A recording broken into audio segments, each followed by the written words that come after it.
Group का order कितने का है? 8 ऑर्डर का। तो कितने कितने ऑर्डर के सब ग्रुप बनाए जा सकते हैं? 1 ऑर्डर का और 2 ऑर्डर का और 4 ऑर्डर का। और कैसे पता चला? क्योंकि ग्रुप का ऑर्डर को सब ग्रुप का ऑर्डर डिवाइड करता है, इसीलिए आप बोल रहे हो कि 1, 2, 4 और 8 होगा सर। और इसी बात को हम लैग्रेंजेस थ्योरम बोलते हैं। लैग्रेंजेस थ्योरम कहता है कि the order of the sub group is always divide the order of the group. ठीक है, तो आज हम डिस्कस करने वाले हैं लैग्रेंजेस थ्योरम। आइए जरा खड़ी में लिखेंगे Lagrange's theorem. Lagrange's theorem, Lagrange's theorem. Statement, statement. The order of every subgroup, the order of every subgroup of a finite group, of a finite group is a divisor of order of group। आइए जरा इसका हम आपको proof बता दें कि कैसे ये होगा। ठीक है, प्रूफ बताते हैं आपको ये कैसे पॉसिबल है।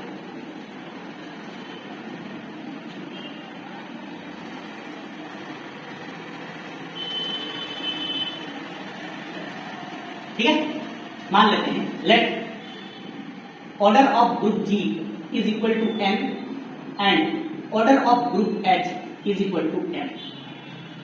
मान लेते हैं सारा। ठीक है, तो इस थ्योरम के अकॉर्डिंग क्या करना होगा? Then we have to prove, then we have to prove that क्या order of G is divisible by order of H, यानी कि M डिवाइडेड बाय M। हमको ये प्रूव करना है। अरे हाँ कि ना? यस और नो? यस। अगर H सब ग्रुप है, since H is the sub group of G and let G belongs to capital G, then the left coset of H in G R क्या क्या हो जाएगा? लेफ्ट कोसेट क्या हो जाएगा? Left coset. G किसका एलिमेंट है? G किसका एलिमेंट है? कैपिटल G का।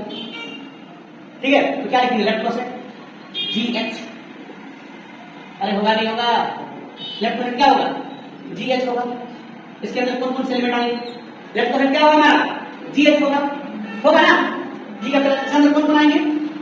GH1 आएगा, GH2 आएगा, GH3 आएगा, GH4 आएगा और इस तरह से आएगा। अरे हाँ या ना? यही होगा।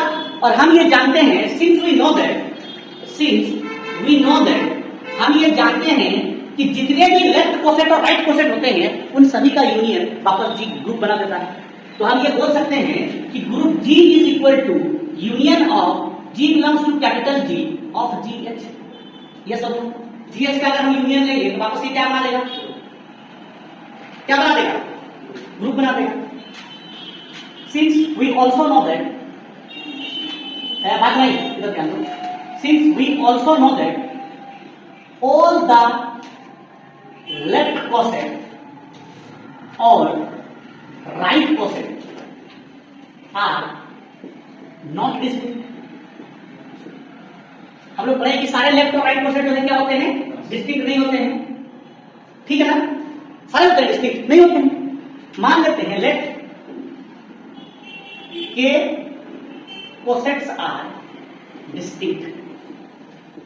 सब तो नहीं ना होता है, जो डिस्टिंक्ट होता है उसको तो हम इंडेक्स बोलते हैं ना, तो सब तो डिस्टिंक्ट नहीं होगा। लेट के कोसेट्स आर डिस्टिंक्ट है कि नहीं? इसका ये मतलब हुआ कि ये G1H एक लेफ्ट कोसेट होगा, G2H दूसरा लेफ्ट कोसेट होगा, G3H तीसरा लेफ्ट कोसेट होगा, और ऐसा करते करते GKH ये हमारे इतने सारे मान लेते हैं कि डिस्टिंक्ट लेफ्ट कोसेट है, डिस्टिंक्ट लेफ्ट कोसेट है। ठीक है, अगर ये सारे डिस्टिंक्ट लेफ्ट कोसेट हैं तो हम ये बोल सकते हैं कि G is equal to G1H union G2H union G3H dot dot union GKH।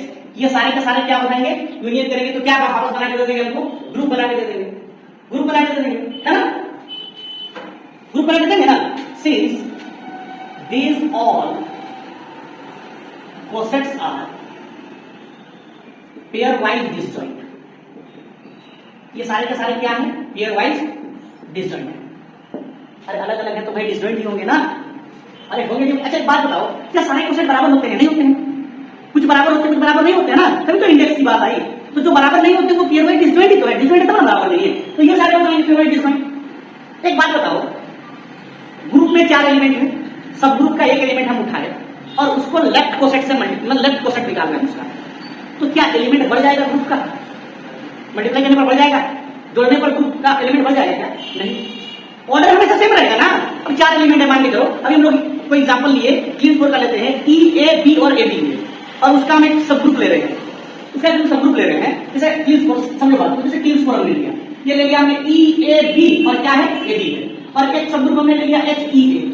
तो हम लोग क्या करते हैं, E H1 निकालेंगे तो E को H1 के साथ मल्टीप्लाई करेंगे तो क्या हो जाएगा, ये E हो जाएगा और E को A हो जाएगा, क्या ऑर्डर चेंज होगा, अरे क्या ऑर्डर चेंज होगा इससे, बताओ तुम लोग ऑर्डर चेंज होगा, ऑर्डर कभी चेंज नहीं हो सकता है, ऑर्डर के साथ वैसे ही रहेगा, हम तो मल्टीप्लाई कर रहे हैं, हम क्या कर रहे हैं, खाली मल्टीप्लाई कर रहे हैं, तो ऑर्डर चेंज नहीं कर सकते।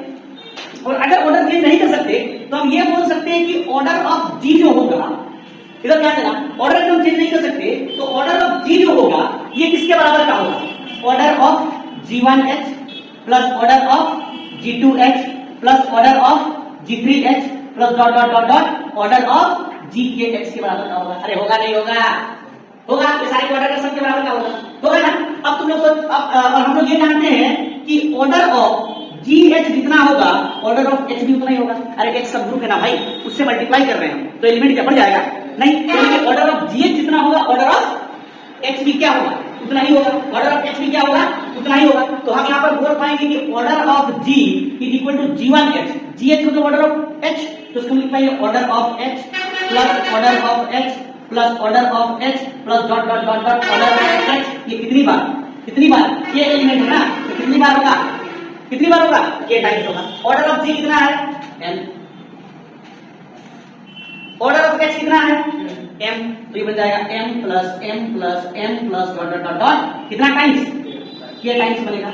यानी कि m को अगर हम k टाइम्स जोड़ेंगे तो क्या बन जाएगा m k, और यहां से k निकालेंगे तो क्या बन जाएगा n डिवाइडेड बाय m, और n मतलब क्या होता है order of G divided by order of H, और ये हमारा हो जाएगा लैग्रेंज थ्योरम का। कोई दिक्कत है क्या, समझ में आ रहा नहीं आ रहा, क्लियर है, तो चलिए जरा इसको आप कॉपी करेंगे।